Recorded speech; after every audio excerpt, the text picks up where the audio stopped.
Gen Z ಮತ್ತು Zen alpha ಜೊತೆ RSS ಸಂವಾದಕ್ಕೆ ಮುಂದಾಗಿದೆ.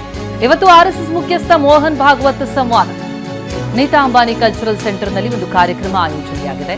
ಮಹಾರಾಷ್ಟ್ರದ ಮುಂಬೈನ ನೀತಾ ಮುಖೇಶ್ ಅಂಬಾನಿ ಸೆಂಟರ್ ಅದು. ಸಂವಾದಕ್ಕೆ 2,000ಕ್ಕೂ ಹೆಚ್ಚು ವಿದ್ಯಾರ್ಥಿಗಳು ಭಾಗಿಯಾಗುವ ಸಾಧ್ಯತೆ ಇದೆ. 100 ನಗರಗಳ 15ರಿಂದ 19 ವರ್ಷದೊಳಗಿನ ಯುವಕರು ಈ ಸಭೆಯಲ್ಲಿ ಭಾಗಿಯಾಗ್ತಿದ್ದಾರೆ.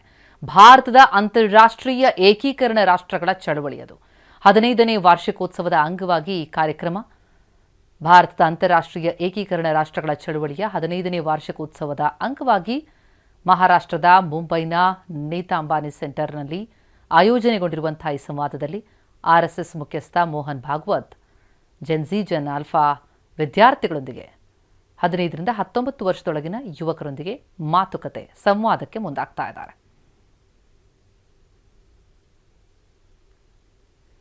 ಜೆನ್ಜಿ ಮತ್ತು ಜೆನ್ ಆಲ್ಫಾ ಜೊತೆ ಆರ್ಎಸ್ಎಸ್ ಸಂವಾದಕ್ಕೆ ಮುಂದಾಗಿದೆ. ಇವತ್ತು ಆರ್ಎಸ್ಎಸ್ ಮುಖ್ಯಸ್ಥ ಮೋಹನ್ ಭಾಗವತ್ ಸಂವಾದ. ನೀತಾ ಅಂಬಾನಿ ಕಲ್ಚರಲ್ ಸೆಂಟರ್ನಲ್ಲಿ ಒಂದು ಕಾರ್ಯಕ್ರಮ ಆಯೋಜನೆಯಾಗಿದೆ. ಮಹಾರಾಷ್ಟ್ರದ ಮುಂಬೈನ ನೀತಾ ಮುಖೇಶ್ ಅಂಬಾನಿ ಸೆಂಟರ್ ಅದು. ಸಂವಾದಕ್ಕೆ 2,000ಕ್ಕೂ ಹೆಚ್ಚು ವಿದ್ಯಾರ್ಥಿಗಳು ಭಾಗಿಯಾಗುವ ಸಾಧ್ಯತೆ ಇದೆ. 100 ನಗರಗಳ 15ರಿಂದ 19 ವರ್ಷದೊಳಗಿನ ಯುವಕರು ಈ ಸಭೆಯಲ್ಲಿ ಭಾಗಿಯಾಗ್ತಿದ್ದಾರೆ. ಭಾರತದ ಅಂತಾರಾಷ್ಟ್ರೀಯ ಏಕೀಕರಣ ರಾಷ್ಟ್ರಗಳ ಚಳವಳಿ ಅದು. 15ನೇ ವಾರ್ಷಿಕೋತ್ಸವದ ಅಂಗವಾಗಿ ಈ ಕಾರ್ಯಕ್ರಮ.